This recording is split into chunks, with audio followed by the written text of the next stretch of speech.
Alright, so I didn't know I was going to break this into 3 videos, but I've decided to because I don't want to have any crazy long videos. So, my thoughts on Fight or Fright. Honestly, this mode is freaking awesome. I really enjoy it. I've never been scared before in like an Apex game. And I got scared whenever I popped that supply bin up and that zombie was like, "Bleh!" Like I didn't know what the crap it was. I was like, did a shadow legit just hide there? I'm not sure how much damage those guys do because I killed him before he could get me, but I would probably say he can probably do some damage. So I'd watch out for those guys. But honestly, you know, the only thing, I guess I really like how it's solos in a way. So I love the solo mode, and I really enjoy that. But when you got friends you want to play with, like going through a haunted house is so much funner with friends than it is by yourself. I really enjoy King's Canyon, or Shadowfall as it's called since it's in night mode. I really enjoy this map. I love it. It wasn't, I was expecting flashlights, which would have been cool, but it's actually lit up enough to where you can still see and you don't require anything like that. So it's not too dark, which I kind of like, but at the same time, I was kind of hoping it'd be a little darker because I just like the idea of flashlights. I don't know why. I like visual elements, I guess. I did enjoy the whole, like, I like it how it is. Okay, don't get me wrong. I enjoy how it is, but I just wish that there was a squad mode. You know, like, or duos or something to where me and a buddy can go in and it's okay. And we're in there rolling together. I sort of wish that it started out with like a shadow pool, that it wasn't legend versus legend, and then you team up to escape. Because honestly, that doesn't make a lot of sense to me. But I still think it's cool and I still enjoy it. But I feel like, you know, you should have had some teammates in there, and then all you're trying to do is escape from these shadow people, and in reality the shadows should have had like a starting pool, you know, like the beginning of each game you get a couple teams and they are shadows instead of being people or being legends. But you know, I'll take what I can get because again, this is a super enjoyable mode. I really like it. I like how it's handled. I like how it's handled in the solos. I enjoy my friggin' Halloween mode. Haven't heard any charge rifles. Probably because when they're in King's Canyon and you don't have 3 miles of empty terrain, the charge rifle becomes a little bit less useful, which is fine. Honestly, I have no problem with the charge rifle being in King's Canyon because there's only certain points where it would be effective. And I'm okay with that. Like, you can't sit across the map and snipe somebody like you can over in World's Edge. And so I'm okay with that. You know, if it was introduced in King's Canyon, it probably wouldn't be getting a nerf as quick as it is. But it wasn't. So, oh well.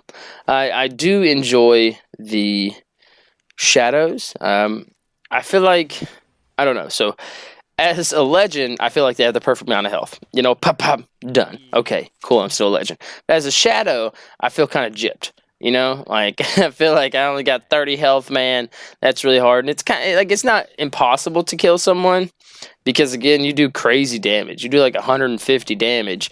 Which almost makes you feel like it's pointless to have a shield. But in reality, it's very important to have at least a blue or a purple shield, because if you get hit, you can still take another hit. If you have gray and you get hit, you're done. So it's really important to find those shields. But I don't have a problem with how hard they hit. I think it's pretty appropriate. I don't have a problem with how quick they move. If anything, I wish they'd move a little bit faster, but I understand that they don't.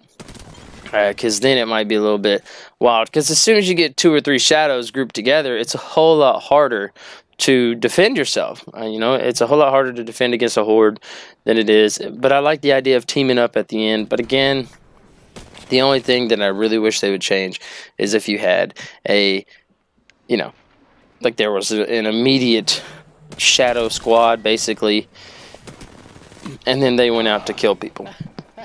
And then whenever somebody dies, boom, they get turned into the shadow squad. And then now you have more shadows. And then you could still run the same basis as the last 10 people. Like, okay, now you got to come together, which would be interesting. You'd have various dynamics like every game. Like, did your whole squad make it? Or is it just you? Are you going to go team up with another squad that's got all three and you only have you? Or is it like singles? Everybody's solo because everyone ran away from their squad. That would just been some interesting dynamics to see and to enjoy. But, overall, man, again, I really enjoy it. I enjoy the mode. I don't have a problem with it. I wish it would stay a little bit longer. I love stuff like this. Like this is a completely different take on Apex, and it works. And I wish that they would keep more around. Like, I hate that these modes just cycle out, after every couple of weeks. Like, I feel like you should have a mode for the season, to be honest. Maybe 2 modes. I get that that's probably a little much on the game, so maybe that's why they don't do it. But they're making plenty of money, so you could help us out there. And we'll talk about the store here in a little bit.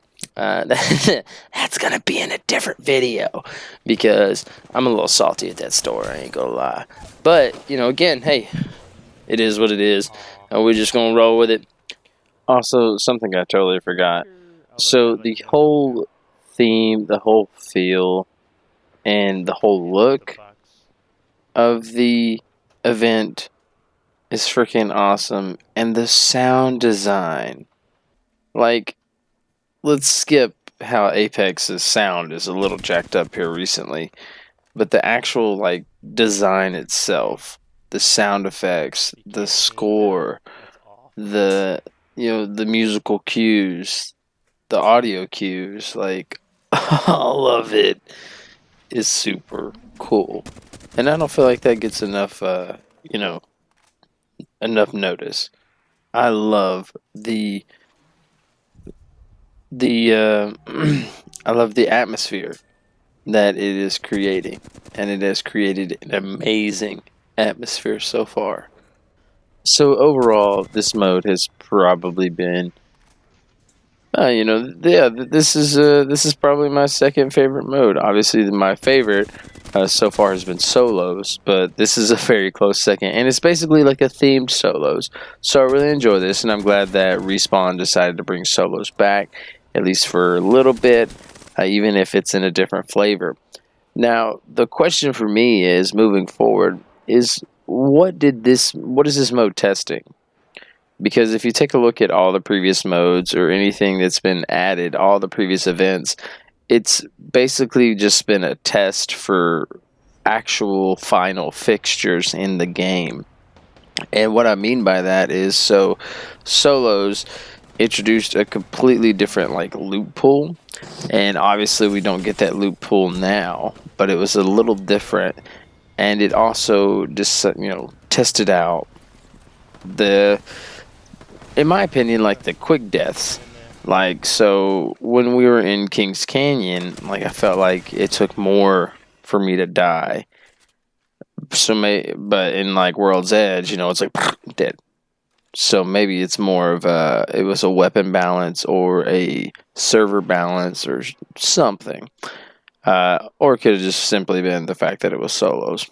But Armed and Dangerous was a meta change, and it was a meta test because it gave you snipers and close quarters only.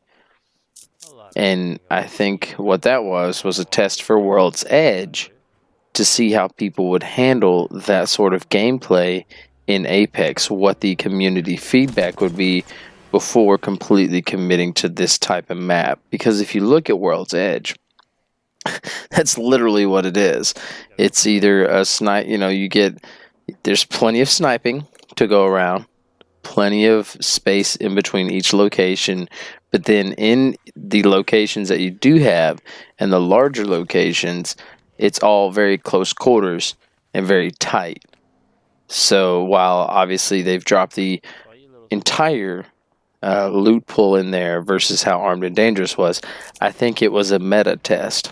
And then with Wraith's Tower, with the labs and everything, that was just the a test for the little geyser, because I mean that's a copy and paste right there. They just threw that geyser in there, and I don't know if they were going to see if people would enjoy that aspect, or if the game could run it and hold on to that, geyser.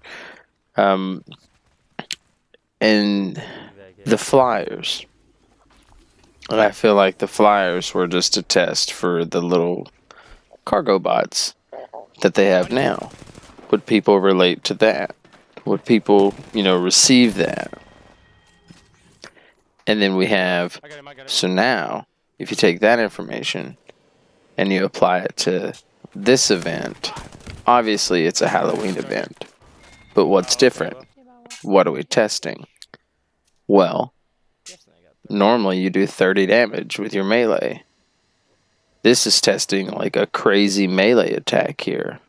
So, and an enhanced speed. Can the game handle that? Several characters with enhanced speed and crazy damage output. At least as far as melee is concerned. And how does that affect the meta? Is it OP? Is it underpowered? And obviously, if this is a new character or a coming soon character's ability, it could be their ultimate. Obviously, you couldn't do this as a tactical. There's no way. Like, unless it dropped their health. Like, if it dropped their health to 30, and then, they can hit you for 150. Like, I feel like that's an acceptable trade-off if it was a tactical. Now, if it was an ultimate, I feel like, you're kind of shooting yourself in the foot a little bit if you're the guy who, sacrifices his shields and 70% of his health just so he can hit somebody for 150. Because the reality is, if you run at somebody in a straight line, you're not you're probably not gonna hit that guy. But if you're right up on them and you're shooting the crap out of them, and then you pop your ult, and then it drops your health to 30, and then you're able to melee them, that's a possibility. That would be cool. Like, it's kind of like a berserker mode, and normally with berserker modes in any other game, you would take more damage. You would deal more damage, but you would take more damage. So maybe that's, Respawn's way of working that in there. Because Revenant is some sort of assassin type character, so could very well be for Revenant. But, that's all just speculation. Who knows? We'll have to find out. But if you could, man, just give us a good old like on these videos. Let me know your comments down below. What do you think about the mode? Are you enjoying it? Do you think it's terrible? How are you liking it? And if you could, smash that subscribe button so you can stay up to date with all your Apex news. Thank you so much for watching.